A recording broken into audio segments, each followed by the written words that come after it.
যাই হোক, সম্মানিত মুসলিম ইকরাম, আজকের পবিত্র জুমাবার দিন, গরিবের হজের দিন, আল্লাহ পাক আমাকে এবং আপনাদেরকে কোরআন হাদিস থেকে কিছু কথা বলার আর আপনাদেরকে আমলের নিয়তে শ্রবণ করার যে আল্লাহ পাক সুবর্ণ সুযোগ সুস্থ শরীরে দান করেছেন, সেজন্য মহান রব্বুল আলামিনের দরবারে প্রাণ খুলে সমকণ্ঠে উজাড় কণ্ঠে বলে একবার আলহামদুলিল্লাহ, আলহামদুলিল্লাহ। যাই হোক, সম্মানিত মুসলিম ইকরাম, আমি আপনাদের সম্মুখে এমন একটি বিষয় নিয়ে আলোচনা করব যে আমরা নামাজের শেষে কিছু গুরুত্বপূর্ণ কাজ রয়েছে, যে দোয়া জিকির, সেগুলি আজকে ইনশাল্লাহ বলেছিলাম সমাপ্ত করব ইনশাল্লাহ। কান দিল খাড়া রাখেন, মনোযোগ দিয়ে শুনেন। মনে আছে? প্রথম ফিরানোর পরে আস্তাগফিরুল্লাহ 3 বার, এরপরে আল্লাহুম্মা আইনি আল্লাহ যিকরিকা ওয়া শুকরিকা হুসনি ইবাদাতিক, যেটা না পারেন তাহলে তো পড়ার দরকার নাই। আল্লাহুম্মা আনতাস সালাম ওয়া মিনকাস সালাম তাবারাকতা ইয়া জাল জালালি ওয়াল ইকরাম, এর 3 নম্বর আমল। আর 4 নম্বরে 5 ওয়াক্ত ফরজ নামাজের শেষে যে ব্যক্তি আয়াতুল কুরসি পাঠ করবে সে জান্নাতে যাবে, শুধু একটা বাকি মৃত্যু, ঠিক কি না? আয়াতুল কুরসি বিস্তারিত বলেছিলাম কি না? বলেছিলাম। তারপরে সুবহানাল্লাহ 33 বার, আলহামদুলিল্লাহ 33 বার, আল্লাহু আকবার 33 বার, 34 বারের পরে লা ইলাহা ইল্লাল্লাহু ওয়াহদাহু লা শারীকা লাহু লাহুল মুলকু ওয়া লাহুল হামদু ইউহয়ি ওয়া ইউমীতু বিয়াদিল খায়র ওয়া হুয়া আলা কুল্লি শাইইন কাদির। এতটুকু করলে এনাফ। আর যদি এটা পারেন, বাড়তি কিছু আছে, আল্লাহুম্মা লা মানিয়া লিমা আউতাইতা ওয়া লা মুতিয়া লিমা মানাতা ওয়া লা ইয়ানফাউ জাল জাদ্দি মিনকাল জাদ। এটা হলো বাড়তি দোয়া। কথা বুঝতে পেরেছেন? তাইলে আবার আপনি 100 বারও সুবহানাল্লাহ পড়তে পারেন, আলহামদুলিল্লাহ 100 বার পড়তে পারেন, আর আল্লাহু আকবার 100 বার পড়তে পারেন। যে যতবার পড়তে পারেন, কোনো গুনাহ আছে? এগুলা গুনাহ আছে? সওয়াব কি হয়? এগুলা সওয়াব আমি গত জুমাতে বলেছিলাম যে এগুলাতে পড়লে গুনাহ মাফ হয়ে যায়, এবং কি আল্লাহ তাআলা কাল হাসরের মাঠে অনেক তার মানে কি বলবে, অনেক সওয়াব তাকে দান করা হবে। এর চেয়ে সওয়াব আর হতে পারে না। সুবহানাল্লাহ 33 বার, আলহামদুলিল্লাহ 33 বার, আল্লাহু আকবার 33 বার, সমস্ত পৃথিবী একদিকে আর এইগুলা তিনটা বাক্য একদিকে। বলেন সুবহানাল্লাহ ওয়া বিহামদিহি। বেশি বলে তো বেশি। কথা বুঝতে পেরেছেন?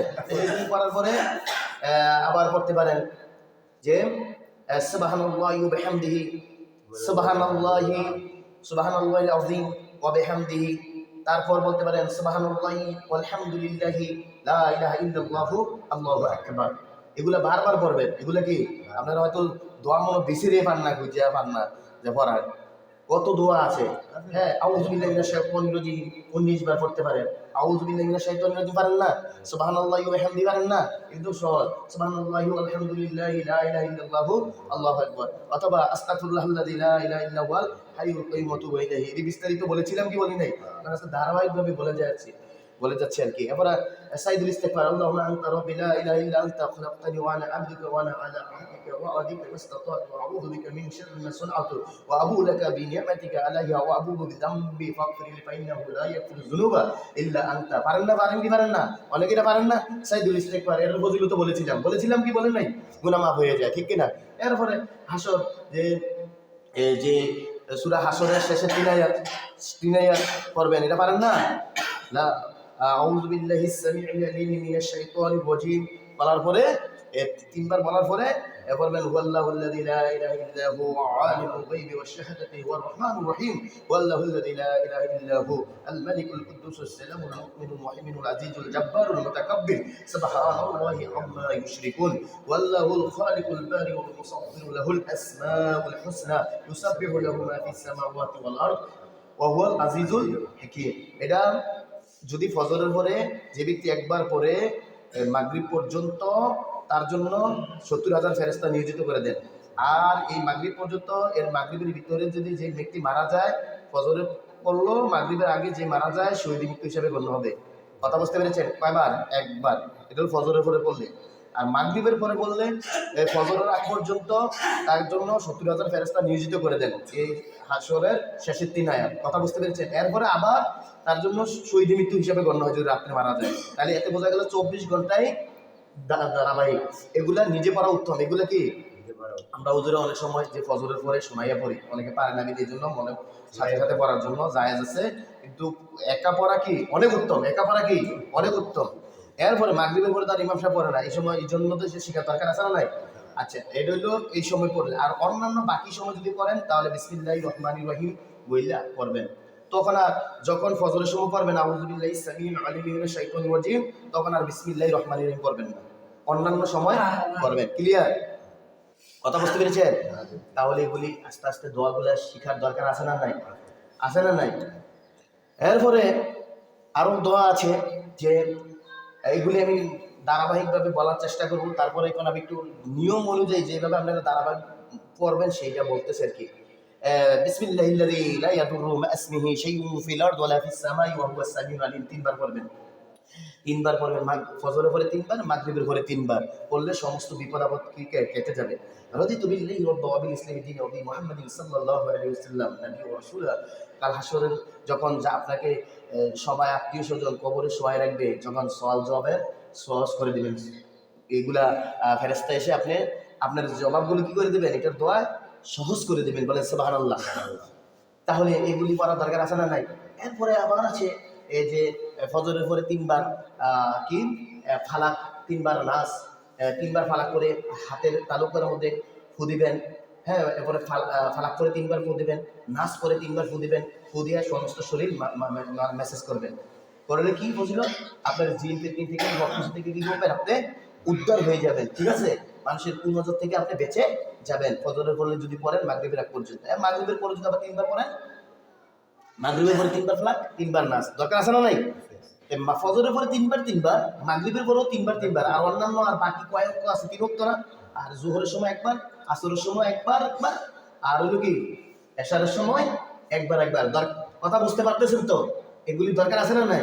এগুলি আগেও পড়ছি, আবার বলতে পারেন যে বারবার রিপিট করে বলি, এটা আপনার শরণার্থে। এগুলি নিয়ে আবার কখনো আলোচনা হবে না, আবার পরে করবেন না কিন্তু কিছু বলি নেই। সব কিছু বলার চেষ্টা করবো, ঠিক আছে? আস্তে আস্তে সব কিছুতে একবারে বললে দেওয়া যায় না, আস্তে আস্তে দেওয়া যায়, ঠিক না? তাহলে আমরা এগুলি করার দরকার আছে না নাই? তাহলে এইগুলো পড়তে দেখেন কতগুলো পড়ছি, যদি নিয়মিত বলেন তাহলে 1 ঘন্টাও পারতেন না সম্ভব। তাহলে আমরা যত সম্ভব দিতে পারি না, দিতে পারি? কথা বলেন না কেন? দিতে পারি না। দেওয়ার দরকার আছে না নাই? আছে না নাই? তাহলে আমি কি বলতেছিলাম, যে তারপর আরেকটা কি, ওই যে মুনাজাতের আগে আপনারা সবসময় খেয়াল রাখবেন, পড়বেন যে দুরূদ শরীফ। কি পড়বেন? দুরূদ শরীফ। আজকে দুরূদ শরীফের ফজিলত অনেকটা ফজিলত বলে বুঝতে পারবেন যে দুরূদ শরীফের ফজিলত কি, জানার দরকার আছে না নাই? কিন্তু দুরূদ শরীফের ফজিলত বলছি আমি, বলি নাই। আয়াতুল কুরসির ফজিলত বলছি, ঠিক কি না?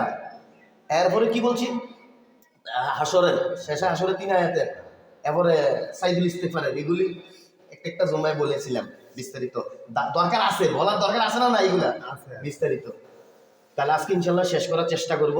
আচ্ছা, আমরা 8 নম্বরে কি, যে বেহেশতে পাওয়া যায় জিকিরের মাধ্যমে। এখন আমরা দুরূদ শরীফে চলে দিয়ে যাই। দুরূদ শরীফ পড়লে যে প্রথমে নবীর শাফাআত তার জন্য ওয়াজিব হয়ে যাবে। বলেন, যে ব্যক্তি সবসময় দুরূদ পড়ে কি হয়ে যায়? ওয়াজিব হয়ে যায়। দুরূদ শরীফ, আল্লাহুম্মা সাল্লি আলা মুহাম্মাদ ওয়া আলা আলি মুহাম্মাদ কামা সাল্লাইতা আলা ইব্রাহিম ওয়া আলা আলি ইব্রাহিম ইন্নাকা হামিদুম মাজিদ। আমরা পড়ি কি পড়ি না? এই হলো সর্ববৃহৎ দুরূদ শরীফ। সর্ববৃহৎ কি? দুরূদ শরীফ। আর সংক্ষিপ্ত হলো কয়েকটি দুরূদ শরীফ আছে সংক্ষিপ্ত ভাবে, যেমন সাল্লাল্লাহু আলাইহি ওয়াসাল্লাম, সাল্লাল্লাহু আলাইহি ওয়াসাল্লাম। আরেকটা হলো ওয়াসসালাতু সালামু ইয়া রাসূলুল্লাহ, ওয়াসসালাতু সালামু আলাইকা ইয়া রাসূলুল্লাহ। বলেন, ওয়াসসালাতু সালামু আলাইকা ইয়া রাসূলুল্লাহ। এটা আরেকটা হচ্ছে সংক্ষিপ্ত দুরূদ, যে ওয়াসসালাতু সালামু আলাইকা ইয়া আইয়ুহান নাবিয়্যু। ওয়াসসালাতু সালামু আলাইকা ইয়া রাসূলুল্লাহ, এটা আর হলো ইয়া আইয়ুহান নাবিয়্যু। কথাটা কি ঘুরে গেরা? কথা বুঝতে পেরেছেন? এবার আবার আছে ওয়াসসালাতু সালামু আলাইকা ইয়া রাসূলুল্লাহ। এরপর নেই। আমরা অনেক সময় যে অনেক কিছু সুন্নি আছে দেখবেন আজানের আগে এই 4টা বাক্য বলে, আসসালাতু ওয়াসসালামু আলাইকা ইয়া রাসূলুল্লাহ, আসসালাতু ওয়াসসালামু আলাইকা ইয়া হাবিবাল্লাহ, আসসালাতু ওয়াসসালামু আলাইকা ইয়া শাফিউল মুযনিবিন, আসসালাতু ওয়াসসালামু আলাইকা ইয়া রাহমাতাল লিল আলামিন। এখানে 4টা দুরূদ শরীফ সংক্ষিপ্ত, সহজ না? আসসালাতু ওয়াসসালামু আলাইকা ইয়া রাসূলুল্লাহ, আসসালাতু ওয়াসসালামু আলাইকা ইয়া হাবিবাল্লাহ, আসসালাতু ওয়াসসালামু আলাইকা ইয়া শাফিউল মুযনিবিন, الصلاة والسلام عليك يا رحمة للعالمين আসসালামু তাহলে অর্থের দিকে চলে যাচ্ছি আসসালাতু ওয়াসসালামু আলাইকা ইয়া রাসূলুল্লাহ রাসূল পাক সাল্লাল্লাহু আলাইহি সাল্লামের উপর শান্তি বর্ষিত হোক রাসূল সাল্লাল্লাহু আলাইহি সাল্লামের উপর কি ইয়া রাসূলুল্লাহ সাল্লাল্লাহু আলাইহি ওয়াসাল্লামের উপর শান্তি বর্ষিত হোক আবার রাসূল সাল্লাল্লাহু আলাইহি ওয়াসাল্লাম আসসালাতু ওয়াসসালামু আলাইকা ইয়া হাবিবাল্লাহ রাসূল সাল্লাল্লাহু আলাইহি ওয়াসাল্লামের উপর শান্তি বর্ষিত হোক তিনি হলেন আল্লাহর বন্ধু আল্লাহ নিজে বন্ধু করেছেন আল্লাহ রাসূল সাল্লাল্লাহু আলাইহি ওয়াসাল্লাম বন্ধু করেন নাই আল্লাহ নিজে করেছেন আল্লাহ কি করেছেন নিজে করেছেন বন্ধুটা কথা বুঝতে পেরেছেন হাবিবাল্লাহ খলিলুল্লাহর মধ্যে পার্থক্য একটু বলি হাবিবুল্লাহ মানে আল্লাহ তাআলা নিজে বন্ধু করেছেন বিশ্ব নবী আর খলিলুল্লাহ হলো ইব্রাহিম আলাইহিস সালামের উপাধি খলিলুল্লাহ ইব্রাহিম আল্লাহর সাথে বন্ধুতা করেছেন পার্থক্য আছে না নাই হ্যাঁ এবারে আসসালাতু ওয়াসসালামু আলাইকা ইয়া শাফিআল মুজনাবিন শাফায়াতের কারী হবেন আমার রাসূল সাল্লাল্লাহু আলাইহি ওয়াসাল্লাম তার উপর শান্তি বর্ষিত যিনি শাফায়াত করবেন হাশরের মাঠে তিনি হলেন আমাদের নবী সাল্লাল্লাহু আলাইহি ওয়াসাল্লাম এরপরে আসসালাতু ওয়াসসালামু আলাইকা ইয়া রাহমাতাল লিল আলামিন তিনি হলেন রহমত স্বরূপ আমাদের রহমত স্বরূপ হিসেবে এসেছে তার উপর শান্তি বর্ষিত হোক কথা বুঝতে পেরেছেন আর পুরাটা হলো কি দুরূদ শরীফ কি বলেন তো পুরা দুরূদ শরীফ বুঝতে পারতেছেন তো আল্লাহুম্মা সাল্লি আলা মুহাম্মাদিন ওয়া আলা আলি মুহাম্মাদ কামা সাল্লাইতা আলা ইব্রাহিম ওয়া আলা আলি ইব্রাহিম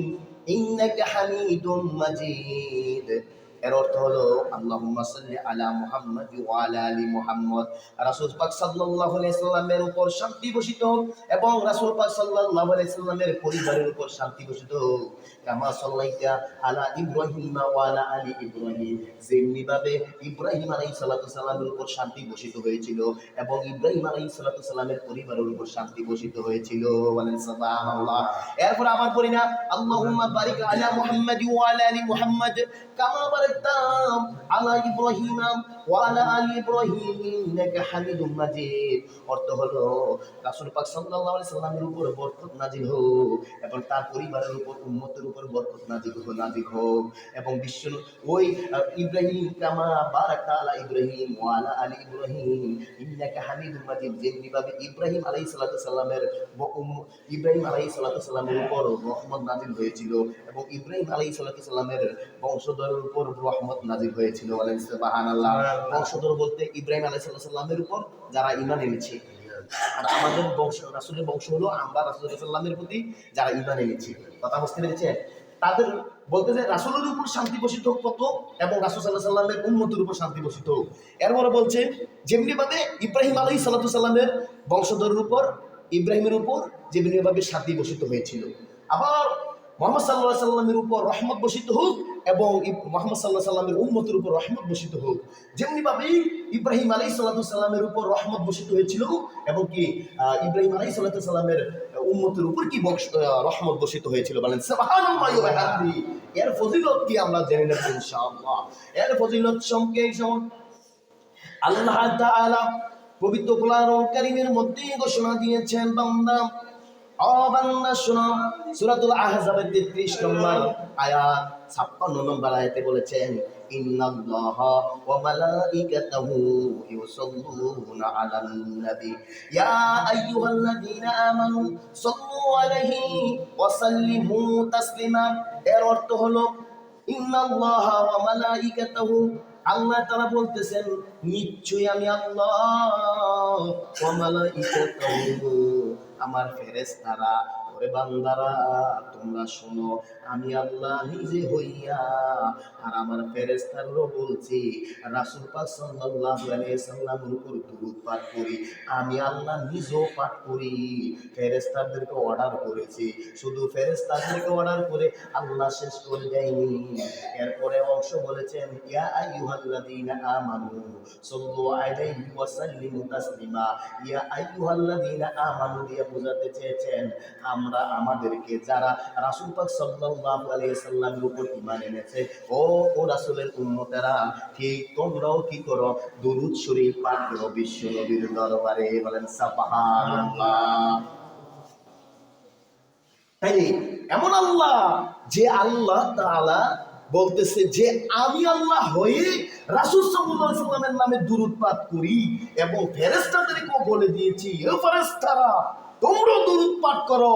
আর আমরা তো সাধারণ মানুষ, এর আমাদেরকে বলেছে তোমরা ক্ষান্ত থাকবে না, তোমরা দুরূদ করো। বলেন সুবহানাল্লাহি ওয়া বিহামদিহি।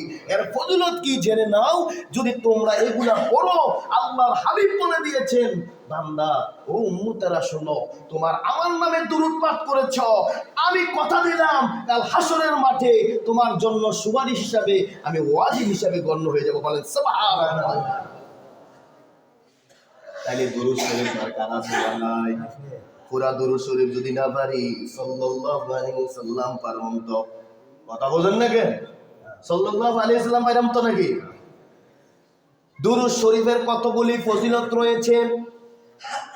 অনেক আল্লাহর বান্দারা এক দুরূদকারী ব্যক্তি নীল নদের জাহাজের মধ্যে বসে দুরূদ পাঠ করত। কি করত? দুরূদ পাঠ যখন করত তখন নীল নদে মনে মাছ নাই, আছে না নাই? কথা বলেন না কেন? নীল নদের মাছ একটা মাছ ওই দুরূদকারীর ব্যক্তি দুরূদ শোনার জন্য দুরূদকারী ব্যক্তির কাছে চলে আসতো। বলেন সুবহানাল্লাহ। এইভাবে যতদিন যাইতেন দুরূদকারী ব্যক্তি জাহাজের মধ্যে বসে বসে দুরূদ পাঠ করতেন, ততদিন এই মাছটা চলে আসতো। কি করতেন? একদিন যখন দুরূদকারী ব্যক্তি দেখতে পেলেন, মাছটা দেখতে পাতেন প্রত্যেকদিন, কিন্তু একদিন দেখতে পায় নাই। না পেয়ে তিনি চিন্তিত হয়ে গেলেন। দুরূদকারী ব্যক্তি কি হলো, মাছটা আজকে আসলো না কেন? ওদিক দিয়ে এই জন্য আসে নাই, ওই মাছটাকে এক জেলে ভাই ধরে ফেলেছে। কথা বলেন না কেন? ধরে ফেললে কি আর দেখবে না? দেখেন কি আল্লাহর কি লীলা খেলা। জেলে ভাই মাছটা ধরে ফেললো, একদিন হঠাৎ করে দেখতে পায় নাই। না পেয়ে তিনি চিন্তিত হয়ে গেলেন। দুরূদকারী ব্যক্তি দোয়া করতে লাগলেন, আল্লাহ এই মাছটার সাথে আমাকে দেখা করে দাও। এই মাছটার খোদার কি উসিলা যে জেলে ভাই মাছটা ধরেছে বেচার জন্য বাজারে নিয়ে আসলেন। ওই লোকটা দুরূদকারী ব্যক্তি বাজারে গেলেন, মনটা ঘুরাইয়া দুরূদকারী ব্যক্তিকে কে নিয়ে গেলেন বলেন তো? আল্লাহ তাআলা নিয়ে গেলেন। কথা বুঝতে পারতেছেন? মাছটাকে কি করলেন? ক্রয় করলেন। কি করলেন বলেন তো? মাছটাকে ক্রয় করলেন। ক্রয় করার পর এই মাছটার ভিতরে স্বর্ণ পাইলেন। বলেন সুবহানাল্লাহ। কে ক্রয় করলেন? দুরূদকারী ব্যক্তি এটা কিনলেন মাছটাকে। এর হলো একটা কাহিনী। আরেকটা কাহিনী হলো নবী সাল্লাল্লাহু আলাইহি ওয়াসাল্লাম বলেছেন, শায়খ ইমাম জালুরি রহিমাহুল্লাহ তিনি কি করলেন? তিনি খুব একটা আল্লাহ তাআলার প্রিয় বান্দা, খাঁটি বান্দা। কি বান্দা? আল্লাহ তাআলার খাঁটি বান্দা। শায়খ ইমাম জালুরি রহিমাহুল্লাহ আল্লাহর খাঁটি বান্দা। তিনি আল্লাহর একজন ওলি। একদিন নামাজের সময় হয়ে গেল। নামাজের যখন সময় হয়ে গেল তখন তিনি পানি ওযু করার জন্য পানি খুঁজতেছিলেন। এক কুয়ার মধ্যে গেলেন ওযু করার জন্য, কিন্তু কুয়ার মধ্যে গিয়া দেখেন পানি নাই, নিচে একবারে পানি, যা সে হাত দিয়া আনাটাও তার জন্য সম্ভব হবে না। হবে না, তার জন্য কি সম্ভব হবে না। তখন তিনি চিন্তিত হয়ে পড়লেন।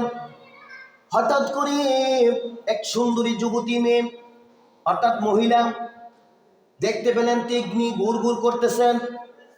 গুড় গুড় যখন করতেছেন ওই মহিলাটা ইমাম শায়খ জালুলির রহিমাহুল্লাহর কাছে আসলেন।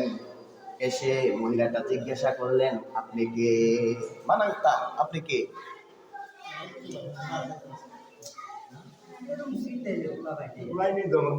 যখন এই কথা বললেন, যখন এই কথা বললেন, বলার সঙ্গে সঙ্গে তখন তিনি বললেন, আমি আল্লাহর বান্দা, আমি ইমাম গাজুলি ইমাম গাজুলি রহিমাহুল্লাহ।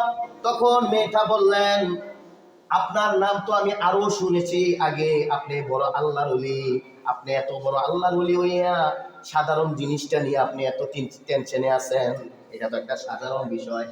বলে ওই মহিলাটা দুরূদ শরীফ পাঠ করে কোনো রেওয়াতে এসেছে থুতু ফেলেছেন, কোনো রেওয়াতে এসেছে ফু দিয়েছেন, কোনো রেওয়াতে এসেছে হাত দিয়েছেন, সঙ্গে সঙ্গে ওই নিচ থেকে পানি ভরপুর হয়ে যায়।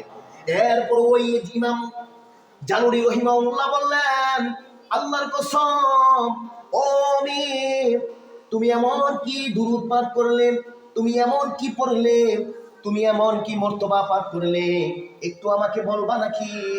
তখন ওই মেয়েটা বলল, আমি কিছুই পড়ি না, আমি একটাই পড়েছি, আমি দুরুদ ইব্রাহিম পড়েছি। বলেন সুবহানাল্লাহ। দুরুদ ইব্রাহিমের ফজিলত আছে না নাই? আরেকটা কাহিনী, কোনো রেওয়াতে এসেছে শিবুলি, তার নাম আব্দুর রহমান সালামি অথবা শিবুলির কাহিনী। তিনি 5 দিন ধরে খাবার খাননি। 5 দিন ধরে যখন খাবার খাননি, তিনি ওই রাসূল পাক সাল্লাল্লাহু আলাইহি সাল্লামের রওজা মুবারকে চলে গেলেন। চলে গিয়া তিনি তার দুঃখের কথা প্রকাশ করলেন, আল্লাহর হাবিব, আমি 5 দিন ধরে আমার খাবার খাইনি, আমার এত কষ্ট যন্ত্রণা। এগুলা বললে দুরূদ শরীফ পাঠ করতে করতে ওই লোকটা শুয়ে যায়। যখন দুরূদ শরীফ পাঠ করতে করতে সাধারণ আমরা যে জিনিসটা ঘুমার আগে নিয়ে ভাবি, ওই জিনিসটা স্বপ্নে অনেকটা দেখা দেয় কি দেখা দেয় না? তিনি দুরূদ শরীফ করে ভাবতে ভাবতে ঘুমিয়ে পড়েন। হঠাৎ করে ঘুমিয়ে যখন পড়ে গেলেন, তখন তিনি দেখতে পেলেন তার ডান দিকে আবু বকর বসে আছে, তার বাম দিকে ওমর রাদিয়াল্লাহু তাআলা আনহু বসে আছে, তার সম্মুখে আলী রাদিয়াল্লাহু তাআলা আনহু। আলী রাদিয়াল্লাহু তাআলা আনহু বলতেছে, ওই মাথা উঠা। ইমাম আব্দুর রহমান ইবনে সালামিরকে বলতেছে, মাথা উঠাও, মাথা উঠাও, দেখো নবীজি এসেছে তোমার জন্য। আর তিনি দেখতে পেলেন যে এসেছে নবী, এসে তার কপালে চুমু দিলেন, চুমু দিয়ে তাকে একটা রুটি দিলেন। রুটি যখন দিলেন, একটা অর্ধেকটা রুটি যখন খাইলেন, তখন তার ঘুম ভেঙে যায়, স্বপ্ন ভেঙে যায়, স্বপ্ন থেকে ঘুম ভেঙে যায়। হঠাৎ করে তিনি দেখতে পেলেন তার কাছে হাতের মধ্যে অর্ধেকটা রুটি। আর এই লীলা খেলা কিসের কারণে হয়েছে? দুরূদ শরীফের মাধ্যমে। বলেন সুবহানাল্লাহ। কথা বলতে পারছেন? তাহলে এরপরে যে ব্যক্তি দুরূদ শরীফ পাঠ করবে, আল্লাহ রাসূল সাল্লাল্লাহু আলাইহি ওয়াসাল্লাম বলেছেন, যে ব্যক্তি যেই প্রান্তে ওই রাসূল পাক সাল্লাল্লাহু আলাইহি সাল্লামের উম্মত দুরূদ শরীফ পাঠ করুক না কেন, কিন্তু ফেরেশতা কানেক্টেড থাকে। ফেরেশতা গিয়ে বলে, রাসূল পাক সাল্লাল্লাহু আলাইহি সাল্লামের দরবার শরীফে গিয়ে বলে, অমুক সন্তানের অমুক সন্তান, অমুক পিতার অমুক সন্তান, অমুক পিতার অমুক সন্তান তোমার শানে দুরূদ পড়ে। বলেন সুবহানাল্লাহ। কানেক্টেড থাকে। আমরা যদি এখানে পড়ি, বিশ্বনবীর বিশ্বনবীর দুরূদ মাজার পর্যন্ত কি থাকবে? কানেক্টেড থাকবে এবং কানেকশন হয়ে যায়। আর আল্লাহ রাসূলের উম্মতের সাথে আল্লাহ রাসূলের সাথে কি হয়ে যায়? কানেকশন হয়ে যায়, অর্থাৎ সংযুক্ত হয়ে যায়, স্থাপন হয়ে যায়। এই স্থাপনের বিনিময়েই কাল হাসরের মাঠে বলছে, আমি ওয়াজিব, তাকে আমি তার জন্য সুপারিশ করা ওয়াজিব হয়ে যাবো। বলেন সুবহানাল্লাহ। তাহলে এইগুলির দরকার আছে না নাই? কথা বলেন না কেন? আচ্ছা, যাক, আমরা যে দুরূদের মাধ্যমে আর 2-3 মিনিট আলোচনা করে ছেড়ে দেবো। আমরা দুরূদ শরীফের মাধ্যমে কি বললাম? জান্নাত পাওয়া যায়। তারপরে বিপদ আপদ দূর হয়। যেমন বিপদ আপদ এই জন্য দূর হয়, আমরা পড়ি যে বিসমিল্লাহিল্লাযী লা ইয়াদুররু মা ইসমিহি শাইউন ফিল আরদি ওয়ালা ফিস সামাই ওয়া হুয়াস সামিউল আলিম। যে ব্যক্তি মাগরিবের পরে 3 বার পড়বে এবং ফজরের পরে 3 বার পড়বে, তার 24 ঘন্টা বিপদ আপদ দূর হবে। কি হবে? আপনি মনে করেন সাপোজ এখান থেকে ঢাকা যাবেন, গাড়ি তো অনেকগুলোই ঢাকার গাড়ি আছে না নাই? হয়তো যে গাড়িটা অ্যাক্সিডেন্ট করবে, এই গাড়িটার দিকে আপনাকে ধাবিত করবে না। কথা বুঝতে পেরেছেন? যেটা অ্যাক্সিডেন্ট করবে না সেটার দিকে কি করবে? ধাবিত করবেন। কথা বুঝতে পেরেছেন? এই হলো বিপদ আপদ দূর হয়। বিসমিল্লাহিল্লাযী লা ইয়াদুররু মা ইসমিহি শাইউন ফিল আরদি ওয়ালা ফিস সামাই ওয়া হুয়াস সামিউল আলিম। এই দোয়ার বিনিময়ে বিশাল কাহিনী বলবো না, আমি নিজেও উপকার পেয়েছি। বলেন সুবহানাল্লাহ। আমি এক সময় আমার গাড়ি অ্যাক্সিডেন্ট করে দিচ্ছি, আমি চালাইছি প্যাসেঞ্জার একটা বাস, আমি এদিকে চালাইছি, বাসটা ওইদিকে ঘুরে, এরপর হঠাৎ করে আবার বাসটা, আমি আবার এদিকে ঘুরছি, বাসটা আবার এদিকে ঘুরে গেছে। এগুলি কি? এগুলি দোয়ার বিনিময়। এগুলো কি? তাইলে 3 বার পড়া দরকার আছে নি নাই? এবার রদিতু বিল্লাহি রাব্বা ওয়া বিল ইসলামি দীনা ওয়া বি মুহাম্মাদিন সাল্লাল্লাহু আলাইহি ওয়াসাল্লাম বললে, কাল যখন আপনাকে কবরে শোয়াবে, ওই 3টা জবাব সহজ করে দিবেন। এই যে রদিতু বিল্লাহি মান রাব্বুকা, এনা আসেনি আল্লাহ তাআলার কথা। রদিতু বিল্লাহি মান রাব্বুকা, প্রথম প্রশ্ন, তোমার রবকে। রদিতু বিল্লাহি, আমার পথ, আমার প্রভু আল্লাহ। রদিতু বিল্লাহি রব্বা বিল ওয়াবিল ইসলামি দীনা। মান দিনুকা, তোমার দিন কি? ওয়াবিল ইসলামি দীনা। আসেনি ওয়াবিল ইসলামি দীনা? দেখেন ওয়াবিল ইসলামি দীনা, ওয়াবি মুহাম্মাদিন সাল্লাল্লাহু আলাইহি ওয়াসাল্লাম। মান নবিয়ুকা? ওয়াবি মুহাম্মদ সাল্লাল্লাহু আলাইহি ওয়াসাল্লাম। আছে না নাই? এই জন্য তিনটা প্রশ্ন করবেই, এই দোয়ার বিনিময়ে কি হয়ে যাবে? আরে কি সহজ করে দিবেন, বলেন সুবহানাল্লাহ। এখন আসেন যে ফালাক আর নাস তিনবার তিনবার যদি আমরা পড়ি, কয়বার করে পড়ি? ফজরের পরে তিনবার, মাগরিবের পরে তিনবার পড়লে সমস্ত জিন আসর থেকে, মানুষের কুনজর থেকে আমরা হেফাজত পাবো। কয়বার করে বলেন তো? কয়বার করে? তিনবার করে। ফজরের পরে তিনবার, ফালাক এবং নাস 6 বার। 3 মে 3 6 না করে উদিয়া হাতে মেজে ইয়াটা মালিশ করে দিবেন, শরীরটা মালিশ করে দিবেন। জিন মানুষের কুনজর থেকে বেঁচে থাকবেন। এবং বাচ্চারা যদি হুজুরের কাছে যাওয়া লাগেনি, একটু একটা শিখিয়ে দিই আপনাদের। হুজুরের কাছে যাইতে হবে না, হুজুর এই দোয়ারে পড়ে। বাচ্চারা যদি স্যাবরা খেয়ে ওঠে, ঘুমের মধ্যে স্বপ্নে কোনো কিছু দেখে হঠাৎ করে কাইতে ওঠে, তখন এই সূরাগুলো পড়বেন। সূরার শেষের 3টা সূরা পড়বেন। পারবেন না? পারবেন নি? এগুলো পারবেন, এগুলো বাইনা পানি খাবেন বা এগুলো শিখিয়ে দিবেন বা আয়াতুল কুরসি পড়বেন। ক্লিয়ার? একটা দোয়া শিখিয়ে দিচ্ছি আপনারা। মাগরিব তাহলে ফজরের পরে তিনবার, মাগরিবের পরে কি তিনবার তিনবার করে 6 বার পরে দেবেন। আর অন্যান্য নামাজের সময় জোহর, আসর আর হইল কি এশার সময় একবার করে ফালাক এবং নাস করা সুদা দরকার আছে না নাই? এগুলা এবার আউযু বিল্লাহি মিনাশ শাইতানির রাজিম, শয়তান দূর হয়। এরপরে কোন জিনের রোগী সারার পরে এই দোয়াটা হয়, রব্বে আউযু বিকা মিন হামাযাতি শায়াতিন ওয়া আউযু বিকা রব্বি আইয়াহদুরুন। এটা জিনের রোগীকে হদিতে হয়। জিনের রোগী কি বললেন তো? জিনের সারার পরে এই দুটা হতে আর তার কাছে জিন আসবে না। আর কার কাছে? জিনে ধরে না অনেকটা, ধরে নি নাকি? ধরা জিন সারার দোয়া আছে না নাই? কোরআন আয়াত অনেকগুলো আছে, ইনশাআল্লাহ আমি এগুলো জানি পারি। কথা বুঝতে পেরেছেন? অনেকগুলো জিন সারছি আপনাদের দোয়া, এরগুলো করার পরে এগুলো বলতে হয়। আউযু রব্বি আউযু বিকা মিন হামাযাতি শায়াতিন ওয়া আউযু বিকা রব্বি আইয়াহদুরুন, বা রব্বি আউযু বিকা মিন, এরপরে আউযু বিল্লাহি কালিমাতিল্লাহি তাম্মাতি মিন শাররি মা খালাক। আউযু বিল্লাহি কালিমাতিল্লাহি তাম্মাতি মিন শাররি মা খালাক, এই দোয়াটা করে। তাইলে অনেক দোয়া আছে না নাই? সেদিকে যাচ্ছি না।